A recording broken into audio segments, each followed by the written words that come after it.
የዝነኞቹ ትዳር መፈተን ሚስጥርም የሳምሶን ቤቢና ዳግማዊት ነገርም። በዓለም ላይ ከሚያስደስቱ ነገሮች ውስጥ ዝነኝነት አንዱ ነው። የዛኑ ያክል በሚያሳዝን ሁኔታ በብዙ ፈተናዎች የተተበተበ ነገር ቢኖር ዝነኝነት ነው። የፈተናው ክብደትና ቅለት የሚለካው ግን ባያያዝ ነው። አንድ ሰው ዝነኛ ሲሆን ቀድሞ የሚዘጋጅባቸው ጉዳዮች አሉ። ከነዚያ ውስጥ መጀመሪያ በብዙ ጥረት ያገኘውን ዝነኝነት ማክበር ይጠበቅበታል። አለዚያ ብኩርናውን አሳልፎ እንደሰጠው ኤሳው ይሆናል። የተሰጠውን ጸጋ ወይንም መክሊት ያላወቀ ሰው በምስር እንደቀየረ ሊቆጠር ስለሚችል የሆነው ሆኖ የአደባባይ ሰው መሆን እንዲህ እንደሚወራው ቀላል አይደለም።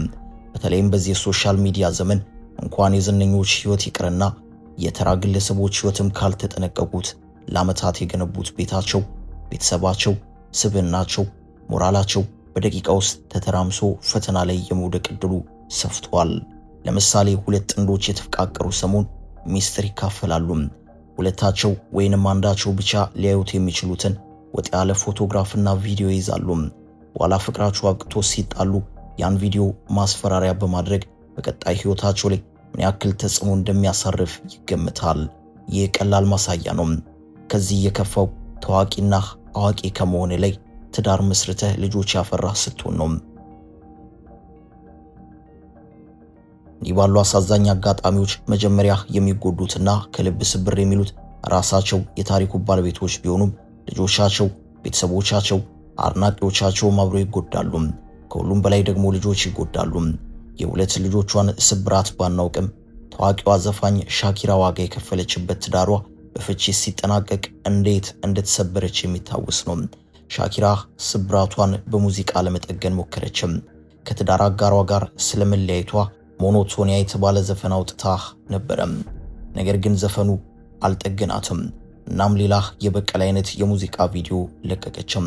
ሻኪራ በ10 ዓመት ከምትበልጠው ከቀድሞ የባርሴሎና እግር ኳስ ቡድን ተጫዋች ጄራርድ ፒኬ ጋር ከ10 ዓመት በላይ አብረው በቆዩባቸው ጊዜያት 2 ልጆችን አፍርተዋል። ነገር ግን የትዳር በባል መወስለት ምክንያት ከባድ ፈተና ይገጥመዋል። በዚያ ቁጣ ትዳራቸው ወደ ፍቺ ያምራል። ለፍቺ ባበቃቸው ነገር ያዘነችው ሻኪራ በታሪኩ ዙሪያ የሙዚቃ ቪዲዮ ትለቃለችም። የሙዚቃ ቪዲዮዋ ሻኪራ የቀድሞ አጋሯ ፒኬ ከአንዲት የ23 ዓመት ወጣት ጋር ጀምሮታል የተባለውን ግንኙነት አምርሮ የሚተች ነው። የቀድሞ የትዳር አጋሯ ጄራርድ ፒኬ በሷ ላይ ስለመወስለቱ የለቀቀችው የሙዚቃ ቪዲዮ በዩቲዩብ ላይ በመታየት ክብረ ወሰን መስበሩ ይታወሳል። በወቅቱ በ24 ሰዓት ውስጥ ከ63 ሚሊዮን ጊዜ በላይ በመታየት በአጭር ጊዜ ውስጥ በብዛት የታየ ቀዳሚው የሙዚቃ ቪዲዮ ሆኖ መመዝገቡ አይዘነጋም።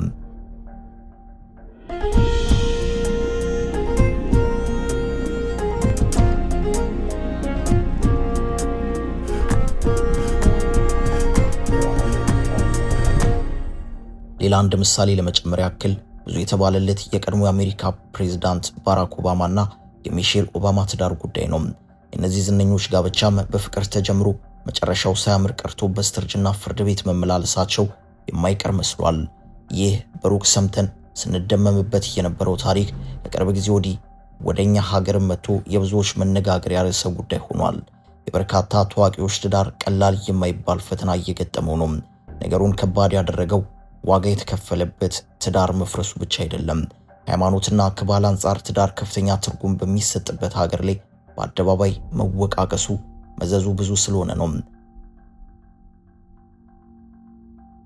አንድ አርቲስት በአንድ ወቅት የሰርግ ሙዚቃው ለምን ተወዳጅ ሆኖ እንደቀጠለለት ሲናገር የኢትዮጵያን ሕዝብ ስለማውቀው ነው አይነት አስተያየት ሰጥቶ ነበርም። የኢትዮጵያን ሕዝብ አውቀዋለሁ ሲል የአመስግኖ ማማቱን ነገር ነው። ሲያደንቅ ልክ የለውም። በዚያው ልክ ከፍ አድርጎ ሲያወርድም ከባድ ነው። በዚያው አደባባይ ላይ የዋለውን የሁለቱ ታዋቂ አርቲስቶች ትዳር የመፈተኑን ሚስጥር መፈተሽ ይቻላል። የሳምሶን ቤቢና ዳግማዊት ትዳርም። አርቲስት ዳግማዊት ፀሐዬና አርቲስት ሳምሶን ታደሰ ከ10 ዓመት በላይ በትዳር ቆይተዋል። በቆይታቸውም 2 ልጆችን አፍርተዋል። ጋብቻቸው እንደማንኛውም አርቲስት ከህዝብ የተሰወረ አይደለም። የጋብቻ ባህላቸውን ከህፃናትና ከአረጋውያን ጋር በማክበር ለሌሎች አርአያ እስከ መሆን የደረሱበት ሁኔታ ነበረም። አሁን ያሁሉ ታሪካቸው ተገልብጦ ትዳራቸው ከባድ ፈተና ገጥሞት ይገኛል። በአንድ ወቅት ሁለታቸውም በሚዲያ ቀርቦ ነበርም። ፓስተር ቸሬ ሽማግሌ የነበረበት ሁኔታም ነበረም። ነገር ግን ሽምግልናው ውጤት አላመጣም። ተዋናይ ሳምሶን ታደሰ ዝምታዬ ይብቃኝ ተፋተናል ሲል በሰይፉ ኢቢኤስ ላይ በነበረው ቆይታ የትዳሩን አሳዛኝ ፍጻሜ አብራርቷል። እንዲህ በማለትም ጥሩ ባል ነበርኩኝ። አንዳንዴ ስለ ራስ መናገር ያስፈልጋል። እናገራለሁ። በጣም ታማኝ ባል ነኝ። ቤቱ ውላለሁ። እርግዝና ላይ ተንከባክቤ ግራ አጥባለሁ። ሐኪም ቤት አብሬ ስመላለስ ነበርም። እሷ ለሙዚቃ ማታ ስትቆይ እኔ ሕፃናቱን እየተንከባከብኩ ስቆይ ነበርም። በሚዲያ ላይ እንደሚባለው እኔ በትዳሬ ላይ ማግጬ ትዳር አልፈረሰም። በጣም ጥሩ ባል ነኝ። ለልጆቼ ጥሩ አባት፣ ለሚስቴ በጣም ታማኝ ባል ነበርኩኝ። ሰው እንደሚያወራው እሱ በትዳሩ ሌላ ሴት ጋር ሄዷል፣ ሌላም ሴት አግብቷል የሚባለው ከእውነት የራቅ ነው። ሰይፉ እኔ ሳላውቅ እኮ ሰርግ ደግሰው ዳሩኝ። አሜሪካ የሄድኩት ትንሽ ራሴን ለማሳረፍ ነው እንጂ ለሌላ ነገር አይደለም። አንዳንዴ ዝም ማለት ዋጋ እንደሚያስከፍል አይቻለሁ። በሶሻል ሚዲያ እንደሚባሉ አይነት ሰው አይደለሁም። እግር አጥቤ ልጆቼን አስተኝቼ ልጆቼን አጫውቼና ራት አብልቼ ማስተኛ ጥሩ ባልና ትዳሬን አክባሪ ነበርኩኝ። ለልጆቼ አሁንም የሚያስፈልጋቸውን ሁሉ አደርጋለሁ ብሏል። ይህ ከሳምሶን በኩል የተሰማ አስተያየት ነው። ከዳግማዊት በኩል እስካሁን የተሰማ ነገር የለም። ምናልባት በሚዲያ ቀርባህ እሷም የምትለው ነገር ይኖራል። በማህበራዊ ሚዲያ እንደሚዘዋወረው ከሆነ ግን ዳግማዊት አንድ የሚያሰጋ ነገር ገጥሟታል። ድምጻዊት ዳግማዊት ፀሐዬ በሶሻል ሚዲያ ላይ አንድ ግለሰብ ካላናገርሽኝ አግትሻለሁ በማለት የሚያስፈራራ መልእክት እንደላከላት መግለጿ ነው የተሰማው። አርቲስቷ ጉዳዩን በሕጋዊ መንገድ እንደምትሄድበት በመግለጽ እስከዚያው ግን አንድ ነገር ብሆን እሱ ነው ስትል ስጋቷን ሕዝብ ይወቅልኝ ብላለችም። ከቀድሞ ባለቤቷ ተዋናይ ሳምሶን ታደሰ ጋር ያላቸው ሁኔታ የብዙዎች መነጋገሪያ ሆኖ በቀጠለበት በዚህ ወቅት እንዲህ ያለ ነገር መስማቱ ተጨማሪ ፈተና ሳይሆን አይቀርም።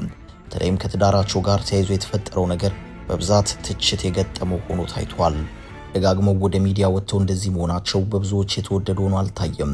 ይልቅ ወዴት እየሄድን የሚል ጥያቄን ያስነሳው። ታዋቂ ሰዎች ሲጋቡና ሲፋቱ ከዚያ መልሰው ሲታረቁ ትንሽ ቆይተው ደግሞ ሲኳረፉ ወደ ሚዲያ እያመጡ ሚስጥር እያወጡ መወቃቀሳቸውና አንዳቸውን መልካም ሌላቸውን መጥፎ አድርገው ለማቅረብ የሚሞክሩበት አውድ በርካቶችን ግራ እያጋባ ይገኛል። እናንተ ታዋቂ ሰዎች በትልቁም በትንሹም ገመናችሁን ወደ አደባባይ የምታወጡት ምን ይሁን ብላችሁ ነው? እኛስ በእናንተ ጉዳይ ምን እናደርግ? ማድረግ ከቻልን እንዴት ስለ ልጆቻችሁ አትጨነቁም ብለን መጠየቅ ነው የሚል አስተያየት ከብዙ አቅጣጫ አስተጋብቷል። ከ14 ዓመት መለያየት በኋላ አርቲስት ገነት ንጋቱና አርቲስት ሙልጌታ ጀዋሬ በቅርቡ ታርቀው እንደ አዲስ መሞሸራቸው የሚታወስ ነው።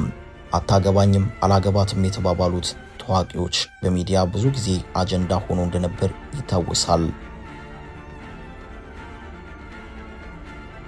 የሶፊያና ዶክተር ወዳጄነህ ትዳር ጉዳይም ሌላኛው የአንድ ወቅት መነጋገሪያ ነበረም። በእርግጥ የሶፊያ ሽባባውና የዶክተር ወዳጄነህ በአንጻራዊነት የተሻለ ተብሎ በብዙዎች ይገለጻል። ሁለቱም ታዋቂዎች በአንድ ወቅት ቃለመጠይቅ አድርገው ነበረም። በነበራቸው ቃለመጠይቅ ፍቺ የፈጸሙ ሰዎች አይመስሉም ነበረም። በመከባበርና በእርጋታ መነጋገራቸው ያስመሰግናቸዋል። እንዲህ ከሆኑ ለምን አይታረቁም የሚል ጥያቄ እስኪነሳ ድረስ ሆኗል።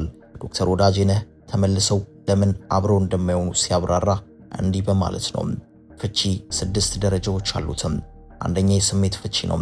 ሁለተኛ ህጋዊ ፍቺ ነው። ሶስተኛ የንብረት ክፍፍል ነው። አራተኛ የልጅ አስተዳደግ ፍቺ ነው። አምስተኛ የማህበረሰብ ፍቺ ሲሆን ስድስተኛው የስነ ልቦና ፍቺ ነው። እኛ ስድስተኛው ላይ ስለሆንን ተመልሰን አብረን ልንሆን አንችልም ሲል የትዳራቸውን ፍጻሜ ገልጾ ነበረም። ፍቺ የማይበረታታ ነገር ነው። ፈልጎ የሚፋታ ባይኖርም የተሻለ መጠን ከመሆኑ በፊት መጠንቀቅ ይጠይቃል። ፍቺ ሲከሰት ብዙ ባልና ሚስት የሚያሳስባቸው የልጆቻቸው ስነ ልቦና ይሁን እንጂ የእነሱም ህይወት አብሮ መቃወሱ አይቀርም። ግድ ከሆነ በፍቺ ወቅት የልጆችን ስነ ልቦና ጤናማ እንዲሆን ከሚያደርጉ ነገሮች ዋነኛው ለልጆች ስለሌላው ወላጅ የሚነግሩት ነገር ነው። ባልና ሚስት እርስ በርስ በደል ቢኖራቸውም ለልጆቻቸው ግን ስለ አባታቸውና ስለ እናታቸው መልካም ነገር መናገር ለልጆች የስነ ልቦና እድገት ወሳኝ ነው። እንደሚታወቀው በመዲናችን አዲስ አበባ የትዳር ፍቺ ጨምሯል። የአዲስ ተጋቢዎች ቁጥርም ቀንሷል። ፍቺ ለምን ጨመረ? ጋብቻስ ለምን ቀነሰ? የሚለው ራሱን የቻለ ጥናት ይፈልጋል። ዋነኛው ጉዳይ የኢኮኖሚ ችግር ነው። በገቢ መኖር ሳይቻል ሲቀር በገቢ ማነስ ቤተሰብ ማስተዳደር አለመቻል ያለመግባባት ምክንያት ነው። የኢኮኖሚ ችግር ብዙ ወጣቶች ትዳርን እንዲሸሹ ምክንያት እየሆነ መጥቷል። ሌላው የጋብቻው ዋጋ ከሰርጉ ድግስ በልጦ መታየት አለመቻሉ ነው። የማለት ብዙዎች ለጭፈራው እንጂ ለህይወት አለማሰባቸው ነው። ሁሉም ሰው የተረት ህይወትን ይመስላል። ማንም ግን ለሚመጣው መዘዝ አይዘጋጅም። ብዙዎች የሚያጋቡት ሰውን ሳይሆን ድግሱን ይመስላል። ሰርጉ የአንድ ቀን አብሮነቱ የዓመታት መሆኑን ልብ ማለት ያስፈልጋል። በዚያ አውድ ያልተቃኘ ትዳር መጨረሻው በፍቺ መፍረስ ይሆናል። ፍቺ የስም ማጥፋትና የነውር ምልክት ይዞ ይመጣል።